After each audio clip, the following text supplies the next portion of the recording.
ঠোঁট কামড়ে হাসলো ন্যাসা। লোকা, তুমি চাইলে আমি এখনই একটা মেয়ে তুলে এনে দিচ্ছি। তামিলনাড়ু থেকে তোমার সুইটি আসতে আসতে আমাদের বউ ভাতও হয়ে যাবে।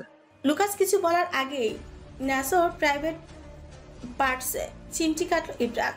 ব্যথায় চোখ মুখ কুচকে গেল তার। যথারীতি বিয়ে শুরু হলো। প্রথমে ইব্রা তার ন্যাসোর কাজী কবুল বলতে বলে দুজনে সেকেন্ডের মধ্যেই কবুল বলে দিল। এবার পালা রিচার্ড আর এলিজাবেথে। কাজী নতজানু হয়ে রিচার্ডের দিকে তাকিয়ে জিজ্ঞেস করলো, রিচার্ড দেনমোহর কত বাঁধবো? নির্বিকার ভঙ্গিতে সোফায় গা এলিয়ে বসে থাকলো। তার দৃষ্টি ছিল স্থির শুধু এলিজাবেথের ওপর। গভীর স্বরে বললেন, আমার জানটা দিয়ে দিন। কাজী ধৈর্য ধরে বললেন। রিচার্ড জান দেওয়া যায় না, অন্য কিছু। ঠোঁটে এক চিলতে হাসি টেনে বলল, কত সংখ্যাই বাঁধন না কেন, আমি ওকে কোনোদিনও ছাড়ছি না। ঘরে চাপা হাসির গুঞ্জন ছড়িয়ে পড়লো। শুধু এলিজাবেথ নির্বিকার, মুখে কোনো অনুভূতি নেই তার। কাজে বিরক্ত হলেও পাশে দাঁড়িয়ে থাকা দীর্ঘদেহী লুকাসের দিকে তাকিয়ে একটু থমকে গেল। শ্বাস টেনে নিয়ে বললেন, রিচার্ড। এভাবে বললে তো হয় না। তখনও এলিজাবেথের চোখে চোখ রাখতেই ব্যস্ত। এক মুহূর্তের জন্য সে দৃষ্টি সরালো না, শুধু হাত বাইরে পকেট থেকে একটা দলিল বের করলো। কাবির নামে লিখে দিন আমার কবরের পাশে ওর কবর, এই যে জায়গার দলিল। কাজী হতভম্ব হয়ে দলিল হাতে নিল। যেই গোরস্থানে রিচার্ডের বাবা চিরসাহিত ঘুমি, সে পুরো জায়গা রিচার্ড কিনে নিয়েছিল। তবে এখানে কেবলমাত্র রেয়ান সাহেবের কবরের পাশে দুটি কবরের সমপরিমাণ জায়গা নিজের জন্য এবং এলিজাবেথের জন্য বর্ধিত করেছে রিচার্ড। আর সেই জায়গার দলিলই এখন কাজীর কাছে দিল। এলিজাবেথের সারা শরীর শীতল হয়ে এলো। কানের কাছে বাজতে লাগলো রিচার্ডের কথা। কাজী দ্রুত বাকি আনুষ্ঠানিকতা সেরে নিলেন। কাজী রিচার্ডের দিকে তাকিয়ে বলেন, আপনি কবুল কবুল। রিচার্ড এক মুহূর্ত দেরি করলো না। কবুল কবুল, আলহামদুলিল্লাহ কবুল। তারপরে দৃষ্টি গেল এলিজাবেথের দিকে। সে এক দৃষ্টিতে তাকিয়ে থাকলো তার বধূর চোখে, যেখানে বিস্ময়, সংশয়, হয়তোবা অভিমান, কিন্তু রিচার্ডের চোখে ছিল নিখাত সমর্পণ। সে মনে মনে শব্দ নাড়ল, আমি ভালো হই সেটাই তো চাও। নাও, 3 কবুলের মাধ্যমে পুরো আমিটাকে তোমার কাছে সঁপে দিলাম। এবার সাজিয়ে নাও আমাকে নিজের মতো করে।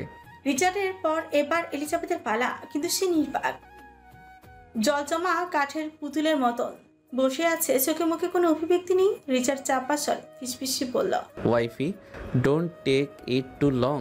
তবুও নিশ্চুপ এলিজাবেথ, যেন এই পৃথিবীতেও নেই সে। কাজী কাবিনামা এগিয়ে দিলেন, তাও কোনো অনুভূতি ওকে ছুঁতে পারল না। রিচার্ড নিজের সংযম ধরে রাখতে চুল টেনে ধরে ফুসফুস করে নিঃশ্বাস ফেলে আলগোছে ওকে জড়িয়ে ধরে নিদারুণ সুরে বলল, আমরা আবার চেষ্টা করব, ও আবারও আসবে আমাদের মাঝে। কবুল বলো রেড। নিশার এলিজাবেথ সকলকে উদ্বিগ্ন দৃষ্টিতে তাকিয়ে আছে ওর দিকে। এই নৈশব্দ ভয় জাগাচ্ছে কারণ তার নিশার এলিজাবেথ সকলে উদ্বিগ্ন দৃষ্টিতে তাকিয়ে আছে ওর দিকে। এই নৈশব্দ ভয় জাগাচ্ছে কারণ তারা জানে রিচার্ডের রাগ কতটা ভয়াবহ হতে পারে, এবং যা আশঙ্কা করছিল সেটাই ঘটল। কোমলতা মুহূর্তেই গড়িয়ে পড়ল হিংস্রতায়। বিদ্যুৎ বেগে উঠে রিচার্ড দাঁড়িয়ে এক ছটকায় ওর কপালে বন্দুক ঠিকই বলল, আমার ধৈর্যের পরীক্ষা নিও না, আবারও বলছি চেষ্টাও করো না। এবার এলিজাবেথ মাথা তুলে তাকালো ওর দিকে, ঠোঁট কামড়ে কান্না আটকে রাখলো। ধীরে ধীরে হাত দিয়ে কলম তুলল। রিচার্ডের চোখে চোখ রেখে অবিলম্বে আওড়ালো, কবুল কবুল, আলহামদুলিল্লাহ কবুল। তারপর নিঃশব্দে কাবিনামে সাইন করে দিল। সেই সাথে মনে মনে অঙ্গীকার ব্যক্ত করল, এই 3টে শব্দের মাধ্যমে বিলিয়ে দিলাম না নিজেকে, বরং ছিনিয়ে নিলাম আপনাকে। এবার হয় গড়বো নয় ধ্বংস করে ফেলবো। মিস্টার কায়নাত, ভালোবাসা নামক সুখের নেশায় পূর্বেন আপনি আজ থেকে। কথা দিচ্ছি প্রতিনিয়ত পূর্বেন। সকলে স্বস্তি নিঃশ্বাস পেল। কাজী তো এক মুহূর্ত দেরি না করে প্রায় ছুটেই পালালেন। রিচার্ড একটু অবাক হলো। সে ভেবেছিল এলিজাবেথ হয়তো কাঁদবে কিংবা তার দিকে ঘৃণিত চোখে তাকাবে, কিন্তু কিছুই হলো না। হঠাৎ এলিজাবেথ উঠে দাঁড়ালো, মাথা থেকে দোপাট্টা ছুঁড়ে ফেলে দিয়ে রিচার্ডের দিকে চোখে চোখ রেখে দাঁতে দাঁত পিষে পড়ল। একটু দেরি না করে রিচার্ডও পাচ্ছে পড়ল। Fuck you too. Welcome to the hell mister Kainat. বক্র হাসি খেলে গেল তার অধর কোণে। Welcome to my dark side, my fucking dark red. বিষধর সাপের মতো রিচার্ডের দিকে চেয়ে আছে এলিজাবেথ। ছোট একটুখানি ব্যঙ্গর ছায়া। রিচার্ডের ফোনে আচমকা একটা অ্যালার্ট ভেসে উঠল। সে ঠান্ডা ভঙ্গিতে ফোনটা হাতে নিল। এক ঝলকে দেখে বাঁকা হাসলো, তারপর দ্রুত কিছু টাইপ করে ফোনটা আবার পকেটে ঠুকিয়ে দিল। ঠিক তখনই দরজায় এক হট্টগোল লড়া ছুটে আসে। হাঁপাতে হাঁপাতে চিৎকার করল। রিদ, রিদ। সবার দৃষ্টি ঘুরল দরজার দিকে। যথারীতি উঁচু হিল আর ছোট্ট পোশাকে লারা। রিচার্ড চোখে ইশারা করতেই ভেতরে সকল গার্ডরা নিঃশব্দে বেরিয়ে গেল। এলিজাবেথ ধীর গতিতে ঘুরল। চিবুকে শক্ত হয়ে উঠল ওর, কিন্তু স্বর বরফের মতো ঠান্ডা। লারার পথ আগলে দাঁড়ালো সে। কোথায় যাচ্ছ? লারা কাঁপছে ক্রোধে অপমানে। সরো, আমি রিচার্ডের কাছে যাব। বাইরের কোনো মেয়ে আমার স্বামীকে নাম ধরে ডাকবে, সেটা আমি একদমই পছন্দ করব না। বাইরের মেয়ে? তুই কাকে বাইরের মেয়ে বলছিস? এলিজাবেথ এক পলক ওকে মেপে নিল। তোমাকে। তোর মতো চরিত্রহীন মেয়ের সাহস হয় কি করে আমাকে বাইরের মেয়ে বলার? বিচ। এবারে সত্যিকারে হাসলো এলিজাবেথ। ধীরে ধীরে এক পা করে এগিয়ে এলো লারার দিকে, ঝুঁকে ফিসফিস করলো। আর কি যেন বললে? চরিত্রহীন? এক চুলো পিছু হটলো না, বরং আরো গাঢ় স্বরে বলল। আমার স্বামীকে সেটা নিশ্চয়ই খুব ভালো করে জানো। তার জীবনের প্রথম নারী আমি, যাকে সে স্পর্শ করেছে, যাকে সে গভীরভাবে কাছে টেনেছে, আর ভবিষ্যতেও সেটাই হবে, কারণ সে আমার স্বামী। যদি আমি চরিত্রহীন হতাম তাহলে সে এত কিছুর পরেও আমায় নিজের ঘরে তুলতো না। পুরো দুনিয়ার সাথে লড়ে। অপমান, ঘৃণা, লজ্জায় লারার চোখে জল ভরে উঠল। সে এক পলক এলিজাবেথের দিকে তাকিয়ে থাকলো কঠিন দৃষ্টিতে। পরপরই ক্রোধে কাঁপতে কাঁপতে পেছনে ঢাল হয়ে দাঁড়িয়ে থাকা রিচার্ডের দিকে তাকিয়ে কান্না মিশ্রিত স্বরে চেঁচিয়ে উঠল। রিচার্ড, তুমি এই মেয়ের রূপে পাগল হয়েছ। যদি রূপের কথা বলো তবে আমি কোন দিক দিয়ে কম? মুখের কথা কেড়ে নিল এলিজাবেথ। সুন্দর তো পল্লী পাড়ার মেয়েরাও হয়, তাদের ঘরে তোলে কজন? ঘরের সৌন্দর্য রূপে নয়, পবিত্রতায়। থেমে এলিজাবেথ আবারও বলল। স্বামীর সামনে সতীত্ব নিয়ে দাঁড়াতে যোগ্যতা লাগে, যেটা সবার মধ্যে থাকে না। সারা ঘর স্তব্ধ। এলিজাবেথের কথায় সবাই হতভম্ব, জল ফাঁক হয়ে গেছে উপস্থিত প্রত্যেকে। শুধু একজন স্বাভাবিক, সে রিচার্ড। তার ঠোঁটের কোণে সেই চিরচেনা বাঁকা হাসি, যেন এই মুহূর্তটাই সে চেয়েছিল। প্রতিটি শব্দ সে চুপচাপ শুনেছে। ঠোঁটের হাসি এক চুলো কমছে না। তার চোখ বলে দিচ্ছে সবকিছু ঠিকঠাক চলছে। তার কঠোরতার ফল পেতে শুরু করেছে এলিজাবেথ। লাজুক হেসে তাকালো লারার দিকে, হেসে হিসিসি বলল, I say it, I like it, I want it, I got it. হঠাৎ করে লারা হাসলো। এলিজাবেথের কানের কাছে মুখ নিয়ে গভীর গলায় আওড়ালো। ভিলেন নায়ক, ভিলেন হিরো, এসব তো পুরনো কিচ্ছা। আমি তো সোজা ভিলেন নায়িকা হয়ে এলাম, যে একটু ব্যতিক্রম হতে চাই। এই গল্পের ভিলেন নায়কের অস্তিত্ব থাকলেও পরনারীর কোনো অস্তিত্ব নেই। লারা নিয়ন্ত্রণ হারলো, হাত তুললো সরাসরি এলিজাবেথের দিকে। রিচার্ড ছুটে আসার আগে এলিজাবেথ খপ করে ধরে ফেললো ওর হাত। এক টানে ওর হাত মুচড়িত হলো। তারপর কোনো দ্বিধা ছাড়াই লারাকে ছিটকে ফেলে দিল মেঝেতে। রিচার্ড এবার সত্যি অবাক হলো। লারা ধাপ করে পড়লো মেঝেতে। এলিজাবেথ ধীরে ধীরে এগিয়ে গিয়ে তার সামনে বসে পড়ল। তাকে নিয়ে পারলে নিয়ে যাও, তবে মনে রেখো যদি আবার হাত বাড়াও, সেই হাত ভেঙে ফেলতে আমার এক মুহূর্তও লাগবে না। রিচার্ড এক ঝটকায় এলিজাবেথের হাত ধরে ওকে তুলে নিল। লারার দিকে তাকালো, কঠোর ভাবে বলল, আমার ওয়াইফের দিকে নেক্সট টাইম হাত বাড়ানোর চেষ্টা করলে পূর্বের কৃতজ্ঞতার বিষয়টা আমি ভুলে যাব। লারা। কোনো বাড়তি শব্দ নেই, কোনো রাগের বিস্ফোরণ নয়, শুধু এই কথাগুলি যথেষ্ট ছিল। রিচার্ড শীষ বাজাতে বাজাতে সঙ্গে সঙ্গে গার্ডরা এসে লারাকে তুলে নিয়ে গেল। এলিজাবেথ এক ঝাড়া মেরে রিচার্ডের হাত ছাড়িয়ে নিল। এক মুহূর্ত দাঁড়ানো হননি, সিঁড়ির উপরে চলে গেল। রিচার্ডও আর কিছু না বলে বেরিয়ে গেল। পিছু নিল লুকাস, শুধু রইল ইব্রাত আর নাসাও। খালি ময়দান পেয়ে গেল নাসাও। কোনো সুযোগ না দিয়ে দুম করে কোলে তুলে নিল ইব্রাতকে। ইব্রাত হকচকিয়ে টেনে ধরল ওর কলার। নাসাও তড়িঘড়ি রুমের দিকে যেতে যেতে শুধু বলল, রাত চল, এখানে যতক্ষণ থাকবো ততক্ষণই আমার জন্য লস হবে। তলপেটে মৌমাছিদের মতো এক যা প্রজাপতি ছুটে গেল ইব্রাতের। লজ্জায় মুখ লুকালো সেই শক্ত পৌরুষালী বুকে।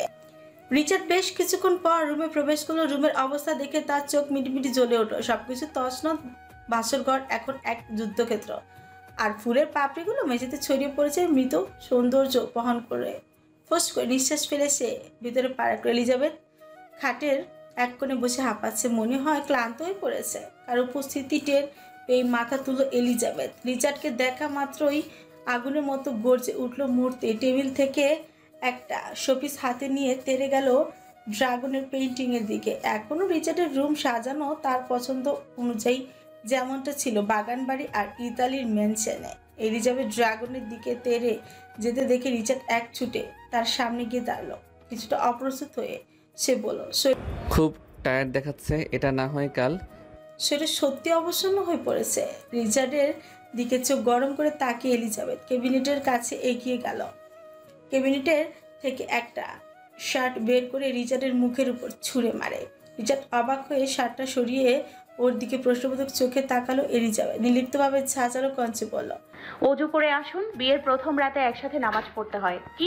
রিচার্ডের কোনো সাড়া নেই। মাথা তুলে এলিজাবেথ তার দিকে একবার তাকিয়ে বলল, রিচার্ড অজু কিভাবে করতে হয় জানেন না? হেল্প লাগবে? তুষ্ট এসে বলল, 7 বছর বয়সে যখন নামাজ আমার উপর ফরজ হলো, তখন আমি ভালো মানুষই ছিলাম, আর রিচার্ড কায়নাত কিছুই ভুলে যায় না। এই কথা বলে রিচার্ড ওয়াশরুমে চলে গেল। কিছু সময় পর বের হয়ে এসে দেখলো এক কোনায় ফুল পরিষ্কার করে এলিজাবেথ জায়নামাজ বিছিয়ে দাঁড়িয়ে আছে। রিচার্ডও গিয়ে দাঁড়ালো এলিজাবেথের সামনে, নীরবতা ভেঙে উকি দিয়ে। এলিজাবেথ উঠে দাঁড়িয়েই রিচার্ডের সামনে এসে এক টুকরো সাদা কাগজ ধরিয়ে দিল। কাগজটি দেখলে মনে হতো এটি কোনো অফিসিয়াল এগ্রিমেন্ট, কিন্তু তার প্রতিটি শব্দ রয়েছে কঠোর শর্তের বাধা। সেখানে লেখা ছিল সে কিছু শর্তেই এখানে সংসার করবে, না হয় চলে যাবে। তার অনুমতি ছাড়া তাকে স্পর্শ করা যাবে না, গালি দেওয়া যাবে না, গায়ে হাত তোলা যাবে না, স্বাধীনতা দিতে হবে, রাগ দেখানো যাবে না, তার সকল কথা শুনতে হবে। এছাড়াও আরও কিছু শর্ত ছিল যেখানে যা চুপচাপ করে রিচার্ড তপ্ত শ্বাস ফেলে এলিজাবেথের দিকে তাকালো। এলিজাবেথ এক হাতে কলম বাড়িয়ে দিল। রিচার্ড কোনো শব্দ না করেই কলম হাতে নিয়ে এক কোণে সাইন করে ফেলল। তারপর আর কোনো কথা না বলে হনহনিয়ে চলে গেল এলিজাবেথ। রিচার্ড আজ খুব ক্লান্ত, শরীরটা শিরা উপশিরা এক টানে চঞ্চল করছে। ভেতরে অস্থিরতা সামলাতে তার কিছুটা ফ্রেশ ঘুমের প্রয়োজন। সে বেডে শুতেই যাচ্ছিল, ঠিক তখনই সেই সময় এলিজাবেথ হুড়মুড়িয়ে ওয়াশরুম থেকে বেরিয়ে এসে খেকিয়ে উঠল, আমি আপনার সাথে এক বিছানায় শুব না। ভুলে যাবেন না প্রথম শর্তের কথা। রিচার্ড কপাল কুঁচকাল। একসাথে শুলেই কি ছোঁয়া হয়ে যায়? এলিজাবেথ কাইকুই করে রাজভারী আওয়াজে বলল, আমি খুব ভয় পাই আপনার হাতকে, দুটোকে আমি একদমই বিশ্বাস করি না। রিচার্ড গরম নিঃশ্বাস ছেড়ে উঠল। বেরিয়ে যেতে অগ্রসর হলে এলিজাবেথ পেছন থেকে ছটপটিয়ে উঠল, বলল, আমি স্বামী ছাড়া আলাদা ঘরেও থাকবো না। রিচার্ড পেছন ফিরে বিরতির রেস্ট টেনে বলল, তাহলে কোথায় শুব আমি? এলিজাবেথ ফটাফট তর্জনী মেঝের দিকে দিয়ে দাঁত খিচিয়ে বলল, নিচে। রিচার্ড কিরমিরিয়ে বলতে যাচ্ছিল, শালি। কিন্তু তার আগে এলিজাবেথ কালবৈশাখীর পূর্ব সংকেত পেয়ে কাউচের দিকে ইশারা করে বলল, ওকে ওকে, কাউচে শুয়ে পড়েন তবে। রিচার্ড কথা বাড়াতে চাইল না, চুপচাপ গিয়ে শিব বলল। এলিজাবেথ শতানি হেসে নিজেও গিয়ে শিব বলল। অনেক সময় অতিবাহিত হলো, রিচার্ড ঘুমায়নি। সে অপেক্ষা করছিল এলিজাবেথ কখন ঘুমাবে। যখন বুঝতে পারলো এলিজাবেথ শান্তি নিয়ে ঘুমাচ্ছে, সে আলতো পা ফেলে উঠে গিয়ে এলিজাবেথের কাছে এসে দাঁড়ালো। এক পা শুয়ে আছে এলিজাবেথ, যার ফলে অভাব স্পষ্ট দেখা যাচ্ছে। রিচার্ড বিমোহিত দৃষ্টিতে তাকিয়ে থাকলো, মনোমুগ্ধকর ভাবে তার নতুন বউকে দেখছিল, লাল চুকচুকে বউকে।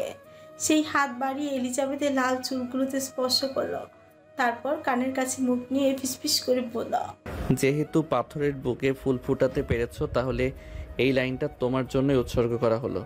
থাকবে চিরদিন এই ভালোবাসায়।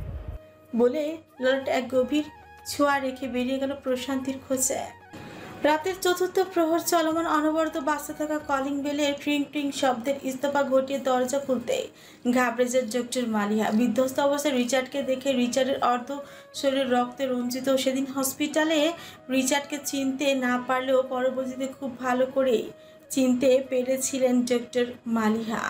বয়োজ্যেষ্ঠ মহিলা ভয়ে দরজা লাগিয়ে দিতে উদ্যত হতে ভেসে আসে রিচার্ডের কণ্ঠস্বর ভাঙা নিস্তেজ সংমিশ্রণে। ওর এমন কোনো অংশ বিশেষ আছে যেটা দিয়ে ওকে অনুভব করতে পারবো? আশ্চর্য হলেন ডক্টর মালিহা, চোখ জোড়া কিঞ্চিত ছোট হয়ে এলো। মানে আমার ছেলে।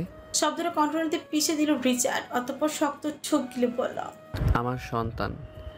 ওকে অনুভব করার মতো অবশিষ্ট কি কিছু আছে? ডক্টর মালিহা স্তব্ধ। তাকে স্তব্ধ থাকতে দেখে রিচার্ড এবার ক্রোধ মিশ্রিত কণ্ঠে বলে উঠল, স্পিক আপ। কোথায় আমার সন্তানের ধ্বংসাবশেষ?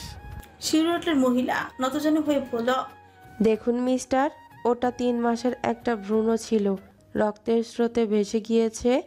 এই বলে বয়োজ্যেষ্ঠ মহিলা আবার দরজা লাগিয়ে দিয়ে নিতে চাইলে রিচার্ড পা দিয়ে আটকে দেয়। কোমরে গুজে রাখা গান বের করে সরাসরি তাক করলো তার মস্তক বরাবর। রিচার্ড করিডোরে এক প্রান্তে দাঁড়িয়ে আছে রিচার্ড নিস্তব্ধ করিডোরে এক প্রান্তে দাঁড়িয়ে আছে রিচার্ড।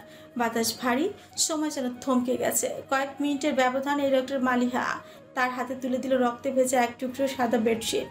রিচার্ড জানে এটা তার সন্তানের রক্ত নয়। যেদিন এলিজাবেথের গর্ভপাত সব শেষ হয়ে গিয়েছিল আর সেদিন সেই বেডশিটও ধৌত করে ফেলা হয়েছে, যা সিক্ত হয়েছিল ঝরে পড়া ফুলের বিধ্বস্ততায়। তবুও এক উন্মাদ পিতাকে সান্ত্বনা দিতে সত্যকে ছলনার মোড়কে ঢেকে দিয়েছে তারা।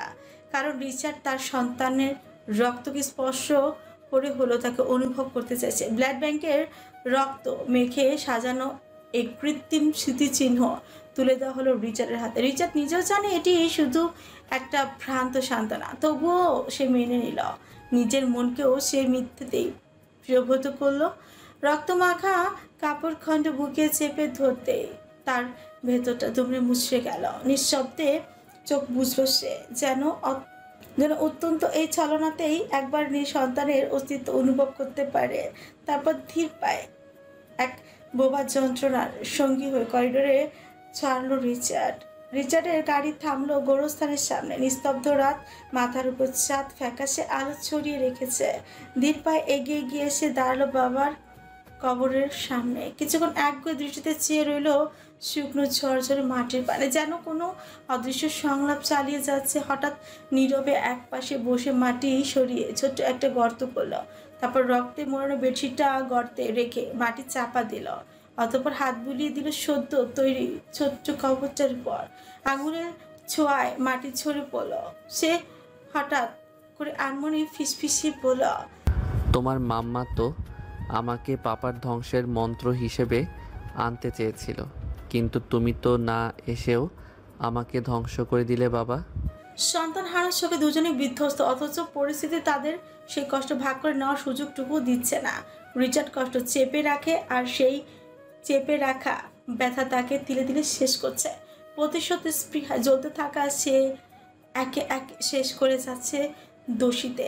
তার হাতে রক্ত জমেছে, কিন্তু বুকের শূন্যতা কোনোভাবে পূরণ হচ্ছে না। অপরদিকে এলিজাবেথ, সে নিজেকে সংযত করতে না পেরে বুক ভাসিয়ে কাঁদে, অথচ তার অশ্রু ফুরায় না। ঘুম তার কাছে থেকে বহু দূরে। রিচার্ড বেরিয়ে যেতে হাউ মাউ করে কান্নায় ভেঙে পড়ে। সন্তানহারা মায়ের বুকে দগদগে শূন্যতার ক্ষত আরো গভীর হয়ে যায় রাত্রির গভীরতার সাথে। সূর্যের স্বর্ণালী আলো ছড়িয়ে পড়েছে ধরিত্রীর বুকে। রিচার্ড সকালে বেরিয়ে বেলা গড়াতে ম্যানশনে ফিরল। দরজা ঠেলে ঘরে ঢুকতে চোখে পড়লো এলিজাবেথের সবে মাত্র ফ্রেশ হয়ে বেরিয়ে যায়, অথচ চোখ জোড়া লালচে ফুলে আছে। রিচার্ডের দিকে এক পলক তাকিয়ে এলিজাবেথ আবার চোখ ফিরে নিল। আয়নার সামনে দাঁড়িয়ে চুল সরাতে ব্যস্ত হয়ে পড়ল রিচার্ড। ঠিক দেখলো তার দৃষ্টি এড়ায়নি, এড়িয়ে যাওয়ার চেষ্টা। মুখে নৃশংস এক বাঁকা হাসি, একে হাতের ঘড়ি খুলতে খুলতে পিড়পিড় করলো রিচার্ড। যাক বাবা, এখন তাকালেও বুঝি ফোসকা পড়ে। চোখ দিয়ে খাওয়া যায় না, খেতে হলে কাছে আসতে হয়, যেটা আমার বউ আপাতত দিচ্ছে না, আর কখনো দিবও না। আর রিচার্ড মুহূর্তে ঘুরে দাঁড়ালো। ওমা, এই মেয়ের কান এত খাড়া হলো কবে? শুনে ফেলো নাকি? সে সামান্য অপ্রস্তুত ভঙ্গিতে গলা খাকারি দিয়ে বলল, না দিলে নেই। আমি কি লোভী নাকি? এক দুইবার নেওড়া হয়ে পিছন ঘুরবো, তৃতীয়বার সোজা দরজা আটকে বেডে চেপে ধরবো। সূক্ষ্ম বিদ্রুপে ভরপুর গলা এলিজাবেথ দ্বিগুণ ছাচালো, সরে পড়ল। একবার চেপে ধরেই দেখুন না, সোজা বাবার বাড়ি চলে যাব। রিচার্ড ঠোঁট বাঁকিয়ে কুটিল হাসল। যাওয়ার জন্য তো আগে পা নিচে ফেলতে হবে। ট্রাস্ট মি ডেট, আমি একবার চেপে ধরলে তুমি সহজে সোজা হতে পারবে না, বলছি কিন্তু পাস্ট এক্সপেরিয়েন্স থেকেই। এলিজাবেথ ভ্রু উঁচিয়ে তাকালো, ছোট একটুখানি বাঁকা হাসি ছুলিয়ে পড়ল। ও তাই বুঝি? তাহলে চলুন না সকাল সকাল একটু বিসমিল্লাহ করি। রিচার্ড কুণ্ঠিত চোখে চাইল, তবে মুখে ধরা দিল না বিস্ময়। সকাল সকাল বিসমিল্লা মানে? এলিজাবেথ ধীরে ধীরে এগিয়ে এলো, কণ্ঠে ছলনার মিষ্টি সুর। ওই যে একটু কাছে এলাম, একটু আলাপ করলাম, একসাথে কিছু খেলাম, তারপর না হয় মুড আসলে বিসমিল্লাহ করলাম। কি করলাম? ওটাই যেটা করতে খুব ইচ্ছে করছে। কি হচ্ছে করছে? এলিজাবেথ এবার আরেক ধাপ এগিয়ে এলো, স্বর আরো মোলায়েম, আরো রহস্যময়। যেটার জন্য মন ছটফট করছে। রিচার্ড ঠোঁট ভেজালো, গলা শুকিয়ে এলো যে।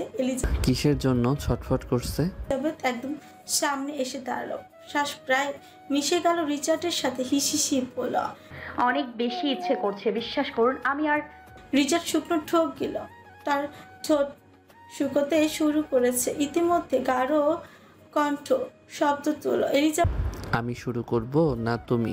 চোখ নামিয়ে এক মায়াবী হাসি দিল, তারপর পুরুষালী রুক্ষ চিবুক আঙুল ছুঁয়ে ফিসফিস করল, আজকে না হয় আমিই করলাম, ট্রাস্ট মি রিচার্ড, এত সুখ দিব।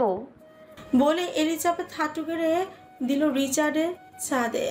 মূর্তি কুকড়িয়ে গেল শক্ত গোছের রিচার্ড, ব্যথায় চোখ খিচিয়ে উঠে, তবুও শরীর টলেনি। এলিজাবেথের রাগে ফুঁসতে ফুঁসতে দূরে সরে গিয়ে ক্ষুদ্র স্বরে বলল, দ্বিতীয়বার আমার কাছে আসার কথা কল্পনাও করলে আমার হাঁটু অনেক উপরে উঠবে, বলে দিলাম। রিচার্ড ঠোঁট কামড়ে যন্ত্রণার ঢেউ সামনে নিল, অতঃপর তারপর শান্ত গলায় বলল, এখন চোখের দিকে চেয়ে কথা বলছো না? ট্রাস্ট মি রেড, তোমাকে নিয়ে আমি যা কল্পনা করি সেসব জানতে পারলে লজ্জায় তুমি কখনো আমার সামনে আসতে পারতে না। এলিজাবেথ থতমত খেয়ে গেল, যেন গ্যাসবিহীন বেলুন মুহূর্তে ফুস করে নিস্তেজ হয়ে গেল তার। রিচার্ডের ঠোঁটে এক ধরনের বাঁকা হাসি ফুটে উঠেছে। তার নজর এবার গেল এলিজাবেথের ব্লাউজের দিকে, একটু বেশি ফিট, যার কারণে এলিজাবেথ বারবার আঁচল ঠিক করছে, পিঠ ঢাকার চেষ্টা করছে। রিচার্ড নাক কুচকালো, স্বামীর সামনে তো লজ্জা কিসের? মেয়েদের কাছেও স্বামী পকেট মারা আর হক মারা। সে হাতগুড়ি খুলে এলিজাবেথের সামনে গিয়ে দাঁড়ালো। কি হয়েছে? এলিজাবেথ নড়ে চড়ে উঠলো, আঁচল শক্ত করে ধরে বলল, চোখের দৃষ্টি সংযত করুন, আমার অস্বস্তি হচ্ছে। রিচার্ড ঠোঁট বাঁকিয়ে হাসল। কেন? ব্লাউজটা একটু বেশি ফিট। কেন? আগের সাইজেরই তো এনেছিলাম। এইটুকু বলে থামলো রিচার্ড। এলিজাবেথের মুখে লজ্জার আভা ঢেকে গেছে, চুপচাপ দাঁড়িয়ে আছে, চোখ নামিয়ে রেখেছে। রিচার্ড মেয়েটাকে নীরবে কিছুক্ষণ দেখলো। স্নিগ্ধ মায়াবী অথচ ভয়ানক অবাধ্য এই মেয়েটা। শান্ত স্বভাবের হলেও ঠোঁট কাটা। রিচার্ড কায়নাতের মজার ইচ্ছেটা সকাল সকালে জেগে উঠল। সে তার অবাধ্য নারীকে আরেকটু হেনস্থা করতে শুনেছে। রাজবাড়ি গলায় বলল, আমার রাশি খুবই ভালো, বুঝলে রেড? যেটা ছুঁই সেটাই বৃদ্ধি লাভ করে। কানের সরু পথ দিয়ে গলিত লাভার মতন কথাটা গড়িয়ে পড়ল। শিরায় শিরায় ছড়িয়ে গেল তপ্ত শিহরণ। এলিজাবেথ শিউরে উঠে লজ্জায় চোখ নামিয়ে নিল সাথে সাথে। রিচার্ডের ঠোঁটে এক চতুর হাসি, তবু সে সংযত ভঙ্গিতে ওয়াশরুমের দিকে পা বাড়ল। পেছন থেকে এলিজাবেথের স্বর ভেসে এলো নরম শীতল আগুনের মতন, সেই ছোঁয়া পুরো কায়াতে মেখে দিন, আপনাতে যে বিলীন হওয়ার স্বাদ যাচ্ছে সাহেব। পদক্ষেপ থমকে গেল রিচার্ডের। ধীরে ধীরে ঘুরে তাকালো রিচার্ড এলিজাবেথের চোখের দিকে। চোখ পড়তে হাত থেকে শার্ট খসে পড়লো মেঝেতে। তার ইস্পাতের মতো কঠিন কঠোর নিয়ন্ত্রণে যেন এক লহমায় চিত হলো। এলিজাবেথ আলগোছে কাঁধ থেকে আঁচল ফেলে দিল। উন্মুক্ত লালচে ত্বকে চোখ পড়তে রিচার্ড অনুভব করলো এক দুর্নিবার টান তাকে গিলে খাচ্ছে। তার কণ্ঠস্বর গভীর খাতে নেমে গেল, শব্দেরা ভারী হয়ে এলো। সত্যি তুমি চাচ্ছ? এলিজাবেথ কোনো শব্দ করলো না, শুধু নিঃশব্দে মাথা নাড়ল। রিচার্ডের গলা শুকিয়ে আসে পুরোপুরি। আরো একবার চোখ গিল সে, অতঃপর দৃঢ় পদক্ষেপে এগিয়ে গেল এলিজাবেথের দিকে, একটি মাত্র স্পর্শে মিলনের সীমানা মুছে দিতে। তাহলে চলো আজ বিড়ালটা মারাই যাক, মাই ফাকিং ডার্ক রেড। সে এক ধাপে এগোতে এলিজাবেথ বিদ্যুৎ ছিটকে দূরে সরে গেল, চোখ কুচকে পড়ল। ছি, এত বড় গ্যাংস্টার হয়ে সামান্য বিড়াল মারার কথা বলছেন? আমি তো আরো অধীর আগ্রহে বসে আছি বাঘ কাবু করার জন্য। ধুর, মুডটাই নষ্ট হয়ে গেল। সরুন তো, মুড এলে পরবর্তীতে কর্তৃপক্ষের তরফ থেকে জানিয়ে দেওয়া হবে। ধন্যবাদ, এখন আসতে পারেন। বিস্ময় এক দফা দুই দফা তাকিয়ে থাকুন। এই মেয়ে ইচ্ছাকৃতভাবে তাকে হেনস্থা করছে, বুঝতে অসুবিধা হলো না। মাথায় হাত চলে গেল তার, বউ গবেষণার গার গভীর চিন্তায় ডুবে গেল। এটা কার বউ? আমার বউ তো এমন ছিল না। রাতারাতি এত বড় পরিবর্তন কিভাবে? এটা কি আসলেই আমার বউ, নাকি অন্য কারোর বউ তুলে নিয়ে এলাম? ভরণ পোষণ দিতে না পারলে তুলে নিয়ে এসেছেন কেন? ফাজলামো হচ্ছে। কিছু দিতে না পারলে বলেন, এক্ষুনি বাপের বাড়ি চলে যাচ্ছি। রিচার্ড বিস্মিত চোখে চাইল এলিজাবেথ মানে? ভেঙে বলল, মানে লাগাচ্ছেন আবার? জামা কাপড় কোথায়? শাওয়ার নিয়ে কি পরবো? একটা শাড়ি কতক্ষণ পরে থাকা যায়? রিচার্ড ঠোঁটের কোণে এক প্রশস্ত দুষ্টু হাসি টানল। বেশি কষ্ট হলে খুলে ফেলো, আমার সামনে এটাও পড়ার দরকার নেই। আফটার অল আমরাই তো। থাকুন আপনি আপনার অসভ্যতামি নিয়ে, চলে যাচ্ছি আমি। বলে গম গম পায়ে দরজার দিকে এগিয়ে গেল সে। রিচার্ড হতবিহ্বল এক দৌড়ে এলিজাবেথের পথ আটকালো। Cool red, please calm down wifey, সব কিছুর অ্যারেঞ্জ করা হচ্ছে, please give me some time. Elizabeth ফেংচি কাটলো, একটু ভয় না পেয়ে সোজা তাকালো রিচার্ডের চোখের দিকে। এখন আর তার চোখে জড়তা নেই ভয়, কেবল অটল দৃঢ়তা চিবিয়ে চিবিয়ে বলা, আমি পারবো না এই ভূতের বাড়িতে সংসার করতে। আমি স্বাভাবিক মানুষ, দুনিয়ার মানুষ। আমার সংসার হবে স্বাভাবিক দুনিয়ার মতো। আমার সংসার যেন আপনার অন্ধকার দুনিয়ার ছায়া না থাকে, সাফ বলে দিলাম। রিচার্ডের চোখ মুখ বদলে গেল, ক্রোধ তরতরিয়ে বাড়ছে, মটমট করছে চোয়াল। এলিজাবেথ কেমন মিলিয়ে গেল। তবে রাগল না রিচার্ড, ফুসফুস করে নিঃশ্বাস ফেলে, এতে গলার স্বর আরো ভারী হয়ে এলো। ওকে, কালকেই মেনশনের রং চেঞ্জ করা হবে, ভিতরে যাও এখন। এলিজাবেথ আড়ালে ছোট কামড়ে হেসে ভেতরে যেতে যেতে বলো, রিচার্ড আমি এই সংসারের কর্তৃক খুনির আসামি নই। আমাকে নজরদারিতে রাখার জন্য পাঠার মতো দেখতে এত এত লোক রাখার দরকার নেই। টাকা খরচ করে দুপুরে লনে আমি স্লিভলেস ব্লাউজ পরে হাঁটতে চাই। আমি চাই না আমার সৌন্দর্য আমি অন্য কোনো পুরুষের সামনে ফুটে উঠুক। চোখ বুঝে স্মিত হাসলো, সে চিরচেনা হাসি যার দন্তপচে কখনো দেখা আর দেয় না, বরং গভীর হয়ে জমে থাকে ঠোঁটের কোণে। ধীর পায়ে এগিয়ে এলিজাবেথের পিছু নিল, মেঝেতে পড়ে থাকা শাড়ির আঁচল তুলে নিয়ে কাঁধে পেঁচিয়ে দিয়ে ভারী প্রতিশ্রুতির ছায়ায় ঘেরা স্বরে বলল, ওকে, সবাইকে সরিয়ে দেব। এই সৌন্দর্য দেখার অধিকার শুধু আমার, আর আমিই দেখব। কাঁধে শক্ত হাতের শীতল স্পর্শ লাগতে শিশিরে অনুভূতিতে কেঁপে উঠল অভ্যন্তর। এলিজাবেথ মিয়ে গেল, তাকালো রিচার্ডের দিকে, চোখে চোখ পড়তে মুহূর্তে ঝড় বয়ে গেল তার ভেতর দিয়ে। এরই মধ্যে রিচার্ডের বাঁকানো কোমরে হাত দিয়ে পেঁচিয়ে মেয়েটাকে বুকের উপর এনে আশ্রয় ফেলল। আপনি উষ্ঠপুষ্টের তর্জনী ঠেকিয়ে থামিয়ে দিল রিচার্ড। তার চোখে গাঢ় এক দৃষ্টি ঝলক, কণ্ঠস্বর মুহূর্তে বদলে গেল ক্ষণিকের মধ্যে। সেই চিরচেনা গুরুগম্ভীর ভারী কিশোর ছড়িয়ে পড়ল বাতাসে।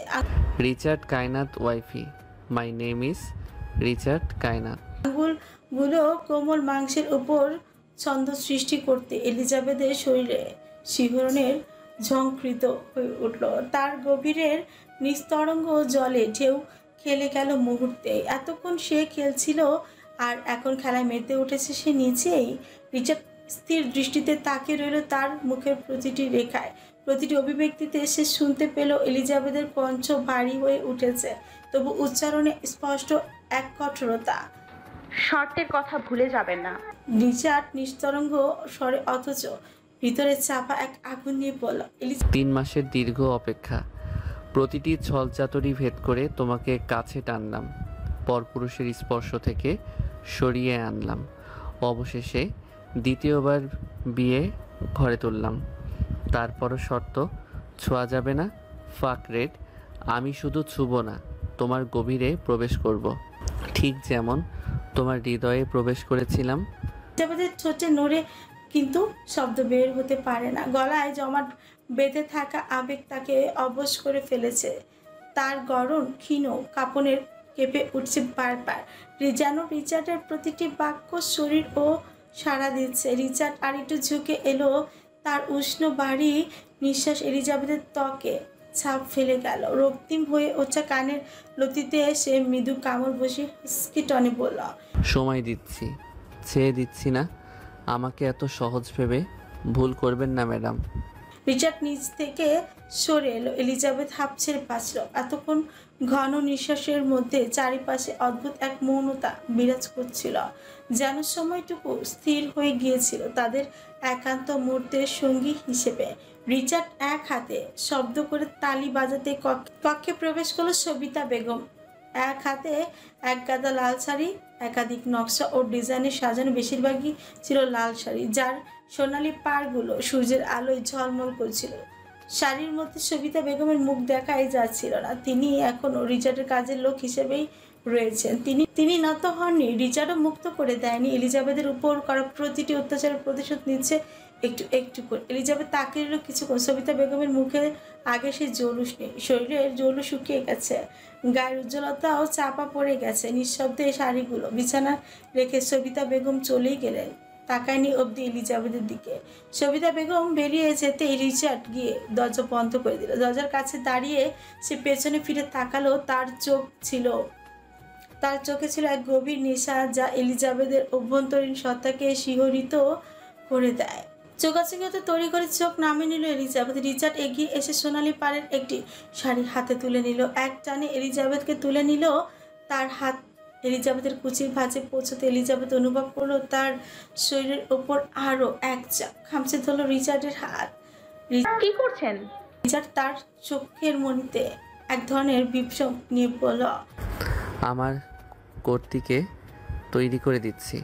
এই বলে একটানে কুচি খুলে ফেললো। বাধা দিতে চাইলো এলিজাবেথ, আর কিছু বলল না, কারণ শাড়ি পরা তার পক্ষে সহজ ছিল না। রিচার্ড কালকের মতো দক্ষ হাতে ওকে শাড়ি পরাতে শুরু করলো। এলিজাবেথ শুধু অবাক হয়ে লোকটির প্রতি নজর রাখছিল, কিভাবে মনোযোগ সহকারে কাজটি করেছে লোকটা। এভাবে তাকিয়ে মনোযোগ কেড়ে নিও না, আমি কন্ট্রোল হারালে কিন্তু সর্বনাশ হয়ে যাবে। এলিজাবেথ বিস্ময় হতভম্ব দৃষ্টি নিয়ে বলল, আপনি শাড়ি পরানো শিখলেন কিভাবে? রিচার্ড তার কুচি ঠিক করতে করতে বলল, হ্যাঁ শখ থেকে। লোকটা শখ করে শিখেছিল যাতে প্রতিদিন তার বউকে নিজের হাতে শাড়ি পরিয়ে দিতে পারে। কিন্তু এখানে সব শাড়ি কেন, আর লালই কেন? রিচার্ড কুচি গুজে দিয়ে উঠে দাঁড়িয়ে এলিজাবেথের কপালে একটি মৃদু চুম্বন দিয়ে পড়ল। আমাদের বেড়ে ওঠা রাশিয়া ইতালিতে হলেও প্রকৃতপক্ষে আমরা বাঙালি, আর আমি চাই আমার বউ সবসময় বাঙালি সাজেই থাকুক। বাঙালি বউদের ক্ষেত্রে লাল শাড়ির আধিক্য কিছুই নয়। এই লাল টুকটুকে সাজে আমি প্রতিদিন দেখতে চাই আমার এলিজানকে। বলে রিচার্ড ওকে কাঁধে তুলে নিল। পাড়ি জমালেন এক ভয়ঙ্কর গন্তব্যের দিকে, যেখানে অপেক্ষা করছিল এক নতুন অধ্যায়।